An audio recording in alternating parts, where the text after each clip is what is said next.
Hello everyone, দেখো আমার সমস্ত স্টুডেন্টসরা, আমার 9 ব্যাচের স্টুডেন্টসরা ওরা কেক নিয়ে এসছে সেলিব্রেশনের জন্য, হ্যাপি টিচার্স ডের জন্য। থ্যাংক ইউ সো মাচ সবাইকে।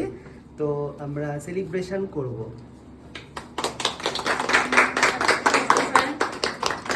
Thank you so much. Happy teachers day sir. Thank you so much.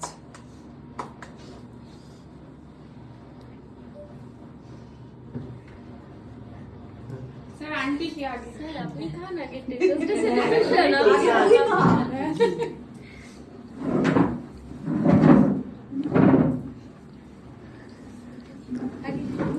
आगे ना आगे दाओ ना